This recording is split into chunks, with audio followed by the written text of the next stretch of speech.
Olá pessoal, então, na aula de hoje nós vamos estudar os instrumentos de medição dos ventos, né? Na aula passada nós estudamos o que era o vento, como ele se formava, que são as correntes de convecção, estudamos também os tipos de ventos e hoje nós vamos estudar os instrumentos de medição dos ventos, ok? Então vamos começar nosso estudo falando sobre um instrumento chamado de anemômetro.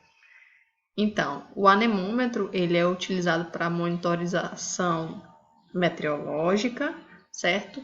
E esse instrumento mede a velocidade do vento. Ele tem várias formas de se apresentar, mas a mais conhecida é essa da figura aí do GIF aí do lado, que é o anemômetro de copo, né? Parece que tem umas colheres coladinhas aí no eixo, que ele é movimentado devido à ação do vento, certo? Então tá aí, ó. No anemômetro, as pequenas conchas giram quando o vento bate nelas, fazendo toda a peça rodar. Esse movimento gerado das conchas, né, dessas colherzinhas do anemômetro é ligado a um medidor, uma escala graduada, que dá aí a velocidade do vento, certo? Outro instrumento utilizado para a medição dos ventos é o chamado anemoscópio, antigamente conhecido como catavento ou biruta. Diferente do anemômetro, né, que mede a velocidade, o anemoscópio ele indica a direção dos ventos, certo? Geralmente, junto com esse instrumento, também pode ser colocado uma rosa dos ventos, né, para facilitar a identificação de em qual direção o vento está soprando, né, como mostra essa figura aqui embaixo.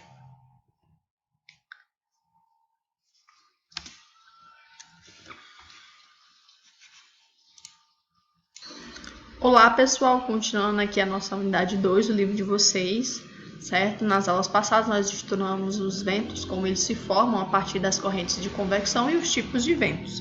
Hoje nós vamos estudar os instrumentos de medição dos ventos, conteúdo que está lá na página 318 do livro de vocês. Então vamos ver aqui, vamos fazer a leitura. Os ventos podem ter sua velocidade e sua direção medidas, dados que se constituem indicadores importantes para a realização de diversas atividades. Alguns dos aparelhos utilizados nessa medição são o anemômetro, o anemoscópio e a biruta. Vamos conhecer o primeiro instrumento, chamado anemômetro, certo? Então, o anemômetro é um aparelho capaz de medir a velocidade dos ventos.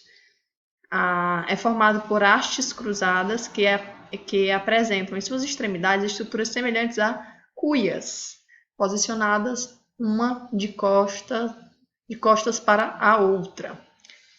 Quando o vento bate no equipamento, o ar entra nas cuias e faz as hastes girarem. Quanto mais forte for o vento, mais rápido girará o anemômetro, certo? Na base do aparelho há um mecanismo capaz de medir a velocidade do vento de acordo com a sua movimentação. Para obter informações mais precisas, o anemômetro deve ser instalado em locais abertos e altos. Assim, o vento que chegar até ele não passará por barreiras como árvores e prédios que causam distorções em sua velocidade. Vamos dar uma olhadinha aqui na nossa aula o que a gente tem aqui sobre o anemômetro.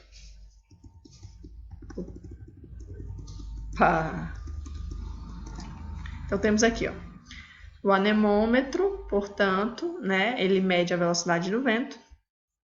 Ele tem várias formas, a mais conhecida é essa que vocês estão vendo aí na figura ao lado, certo? Que é chamado anemômetro de copo, onde existem essas conchas, essas cuias, parecem colherzinhas, certo? Que giram devido à ação do vento. E acoplado a esse aparelho é colocado um medidor, certo? Com uma escala graduada que vai determinar a velocidade do vento. Vamos ver aqui agora no livro de vocês. Então, na página 319, nós temos aqui o anemoscópio. É possível observar no telhado de algumas casas objetos metálicos que podem se movimentar à medida que o vento passa por eles. O mais tradicional é a imagem de um galo em cima de uma seta horizontal giratória, com outras setas abaixo indicando os pontos cardeais. O objeto em questão é um anemoscópio e trata-se de uma peça presa a um eixo vertical que, ao receber vento, gira na direção dele, indicando seu sentido. Para ser mais preciso na determinação da direção, devem ser considerados, além dos pontos cardeais, os pontos colaterais, como nordeste, noroeste, sudeste e sudoeste. Certo? Então, gente, essa aqui é a figura de um anemoscópio. Como vocês podem ver, um aparelho que ele indica a direção do vento, né? Uma haste geralmente horizontal, na forma de uma flecha, que ele indica para que lado o vento está soprando. Aí abaixo dele é colocado como se fosse uma rosa dos ventos, certo? Para indicar a direção para onde o vento está soprando. Nós temos aqui também a biruta, né? As birutas são instrumentos comumente encontrados em aeroportos, consistem em uma espécie de saco com uma abertura maior e outra menor em lados opostos. Então aqui é maiorzinho, aqui é mais estreito. Esse saco está preso a uma haste vertical que gira em seu próprio eixo. Ele gira para todos os lados, certo? Quando o vento atinge a biruta, ele entra por sua abertura maior e sai pela menor. Isso faz com que a haste gire, deixando o saco paralelo ao sentido do vento, mostrando sua direção. A posição do saco também pode indicar se o vento está forte ou fraco, né? Se ele estiver assim bem em pezinho, quer dizer que o vento está bem mais forte.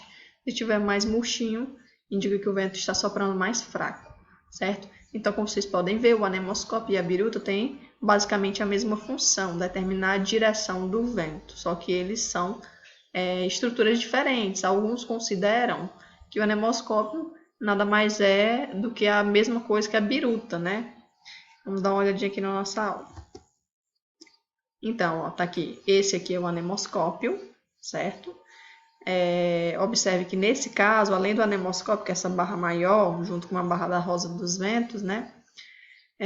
Tem um anemômetro, né? As conchinhas aqui em cima, como vocês podem ver. E aqui é uma biruta. Ela, quando o vento sopra, ela fica nesse movimento, indicando também a direção dos ventos, certo? Então, no final do capítulo de vocês, temos aqui a influência dos ventos. Como estudamos, os ventos estão presentes em todo o planeta. Sem eles, para deslocar as massas quentes e frias, não haveria distribuição das chuvas e do calor, que provavelmente impediria até mesmo a vida como conhecemos hoje. Os ventos, assim como os outros fatores abióticos, elementos que formam um ambiente natural e ajudam a caracterizá-lo, mas que não possuem vida, influenciam os ecossistemas. Os fatores bióticos, que consistem nos seres vivos existentes em um ambiente, também interferem nele direto ou indiretamente. Então, como o vento influencia? Então, tem aqui vento e natureza, a influência, portanto, do vento na natureza. Algumas paisagens podem ser alteradas em consequência da movimentação dos ventos. Então, observa essa paisagem aqui, né? Olha que coisa diferente, peculiar. Isso é devido à ação dos ventos, certo? Tá aí, ó, que carregam partículas de pequenas a grandes, dependendo de sua velocidade. Em áreas desérticas, onde há grande quantidade de areia, o vento é responsável pela formação das dunas. Então, quando você viaja, diz assim, eu vou conhecer as dunas do Maranhão, lá em Barreirinhas, aquelas dunas, elas são formadas devido à ação dos ventos sobre a areia, certo? Então, o vento sendo responsável aí pela formação da paisagem. Com relação aos seres vivos, o vento é fundamental para os vegetais, pois auxilia na dispersão de sementes pelo ambiente, né? Um importante dispersor de sementes, bem como até mesmo de pólen, certo? Então, por processo de polinização. Um exemplo são os grãos de pólen, que percorrem longas distâncias carregados pelos ventos, auxiliando na reprodução dos vegetais. Então, vejam a influência importante no processo de polinização e no processo de dispersão de sementes para os vegetais. Já no reino animal, as aves utilizam o vento para se deslocar, sendo ele muito importante durante o período de migração de algumas espécies.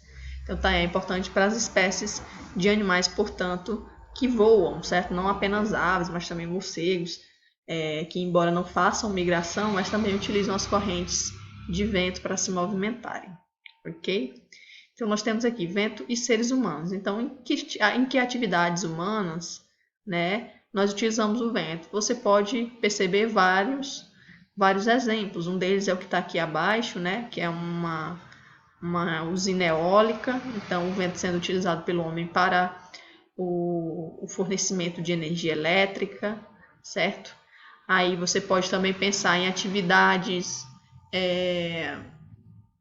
de lazer, como por exemplo velejar, certo? Então você também pode pensar, até mesmo o fato de você soltar uma pipa, você está utilizando o vento para uma atividade de lazer humana, certo? Historicamente, o vento também teve importância, principalmente nas chamadas grandes navegações. Então, se você parar para pensar, até mesmo para o descobrimento do nosso país, né, no descobrimento do Brasil, o vento foi importante, certo? Porque foi ele que trouxe as caravelas até nós, ok? Além disso, nós temos aí também a aviação, onde o vento é determinante para essa atividade humana, certo? Então, também influencia nesse ponto, certo? Aí existem várias atividades de lazer, como, sei lá, voo livre, você utilizar voo de balão, certo? Então, qualquer atividade que for utilizar o vento aí, portanto, demonstra a influência dele no nosso cotidiano. Mas vamos lá.